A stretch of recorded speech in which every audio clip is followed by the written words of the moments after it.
keterlibatan Tidak terbukti. Tidak terbukti Bung Karno terlibat dalam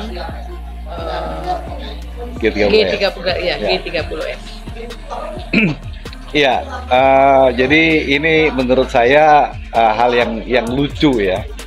Yang pertama dikatakan tidak terbukti, artinya ada usaha untuk pembuktian, ya kan? Pertanyaan saya pertama, siapa yang membuktikan itu? Ya kan? Harus tanyakan. Betul? Sebutkan yang mencabut adalah Ketua MPR, Bamsud. Ini yang lucu yang kedua nih. Kenapa?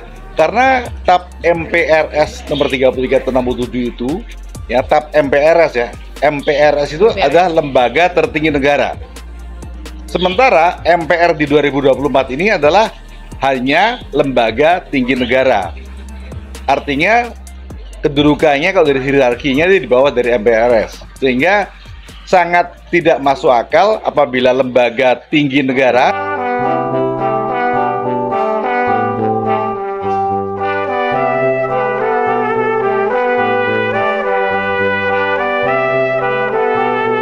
Assalamualaikum warahmatullahi wabarakatuh. Waalaikumsalam warahmatullahi wabarakatuh. Sore. Hari ini sore ini enaknya kita bincang-bincang apa nih? Mungkin ada nih yang baru ya, yang apa tuh? Yang lagi viral? Nggak baru-baru banget juga, beberapa hari yang lalu, nggak baru-baru sekali ya. Mengenai pencabutan TAP MPRS nomor 33 tahun 67 oleh Ketua MPR. Ya. Tentang tidak terbukti Bung Karno terlibat dalam G30S. Iya, jadi ini menurut saya hal yang lucu ya. Yang pertama dikatakan tidak terbukti, artinya ada usaha untuk pembuktian, ya kan? Pertanyaan saya pertama, siapa yang membuktikan itu? Ya kan? Harus tanyakan. Betul? Sebutkan yang mencabut adalah Ketua MPR, Bamsud. Ini yang lucu yang kedua nih. Kenapa? Karena TAP MPRS nomor 33 tahun 67 itu, ya TAP MPRS ya. MPRS itu adalah lembaga tertinggi negara. Sementara MPR di 2024 ini adalah hanya lembaga tinggi negara. Artinya kedudukannya kalau dari hierarkinya di bawah dari MPRS. Sehingga sangat tidak masuk akal apabila lembaga tinggi negara mencabut ketetapan lembaga tertinggi negara. Yang ketiga. Yang keempat,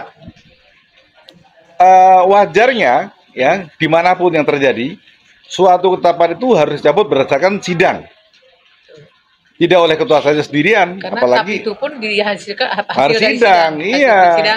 Tiba-tiba dicabut oleh ketua lembaga yang levelnya di bawah MPRS. Ya oke, itu mungkin karena kita nggak ada MPRS sekarang, oke. MPR, baik. Oke lah, kita nggak ke situ. Oke. Tapi apa bisa hanya ketua MPR yang membatalkan itu? Nggak bisa, karena suatu putusan yang dibuat dalam satu sidang itu juga harus diputuskan dalam sidang gitu. Jadi menurut saya ini janggal ya. Dan kalau memang ini dinyatakan resmi sebagai putusan yang sah, ini akan menjadi hal yang lucu gitu ya. Ini malah membuktikan bahwa di negara kita ini hukum benar-benar sudah dipermainkan seenaknya oleh para legislasi dan pemerintah gitu. Bentar Mas. Pertanyaannya bukan yang lucu ya. Ini sah tidak ini? Ya enggak lah. Sah, pembatalan itu sah atau tidak menurut konstitusi? Yang pasti tidak sah. Kenapa? Karena sekali lagi tadi putusan ini, pencabutan ini hanya dibuat dalam satu surat, bukan ketetapan. Ya kalau ketetapan kan harus dengan sidang. Ini hanya surat yang dibuat oleh ketua MPR. Jadi surat kan sifatnya kan pribadi. Ya kan? Dan ini aneh juga nih. Surat yang bersifat pribadi tapi bisa membatalkan suatu ketetapan yang dibuat oleh lembaga tertinggi negara yang bersifat nasional dan orang semua sudah tahu. Jadi yang pertama saya ulang lagi, kalau dibilang terbukti ya tidak bersekongkol dengan PKI. Sekarang bagaimana cara membuktikan dan siapa yang membuktikan dan bagaimana membuktikannya, itu satu. Yang kedua, ini dicabut berdasarkan surat yang dibuat oleh ketua suatu lembaga, ketua MPR. Padahal ketetapan itu pada umumnya dibuat oleh dalam suatu sidang, putusan sidang.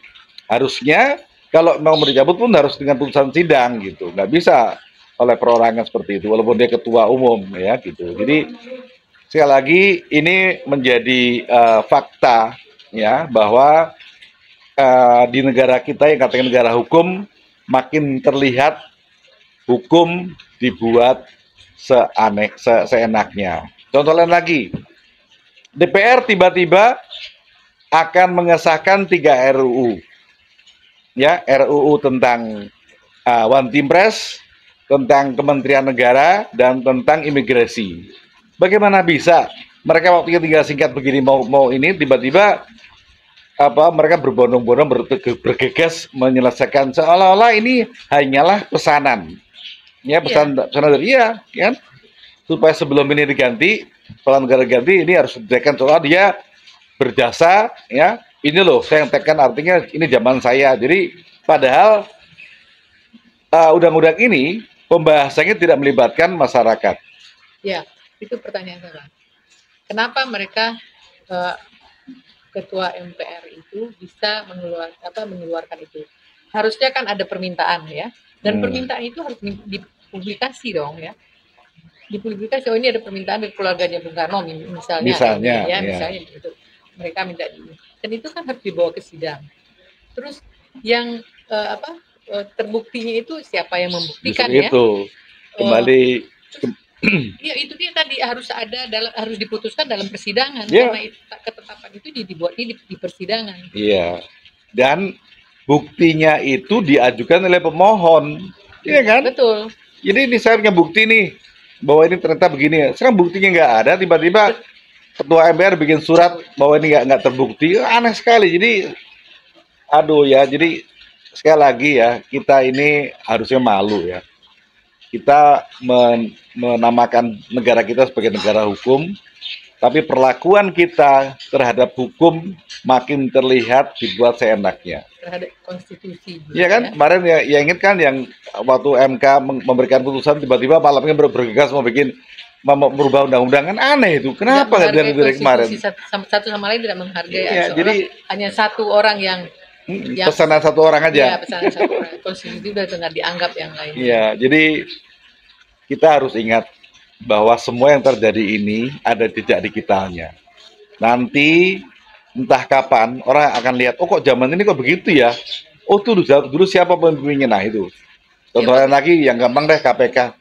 Bagaimana kita teriak-teriak mau menuju Indonesia emas? Ya. Ini ada nggak banyak yang nggak beres ini, bahkan mau menuju Indonesia emas.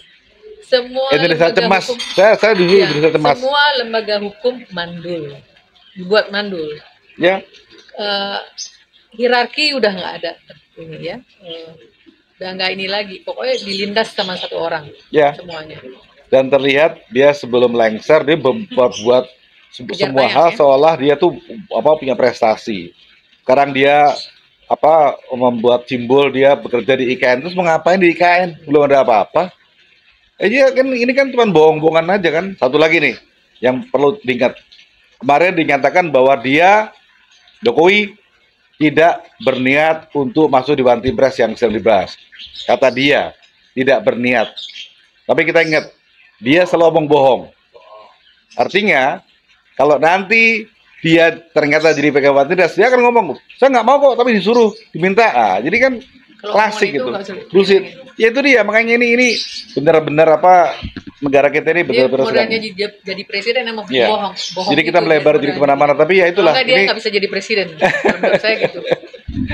Ya itulah yang bisa saya sampaikan. Intinya adalah bahwa di awal tadi pencabutan TAP MPRS itu sudah ganjil, nggak masuk akal dan tidak sah. Dan ada beberapa undang-undang yang akan dikejar tayang atas pesanan dari oknum tertentu yang kita lihat sebenarnya intinya adalah untuk kejar tayang saja. Jadi bukan buat rakyat, itu aja. Ya, Baik Mas, nanti kita ngobrol-ngobrol lagi yang Ya, masalah baik. ini. Kita tingkatkan terus bahwa UI Watch menciptakan Kita terus, angkat terus apa yang angkat terus, keluar, kita angkat dan terus. kita perlu berpegang pada moto kita, veritas, probitas, justisia. Justisia. Terima kasih.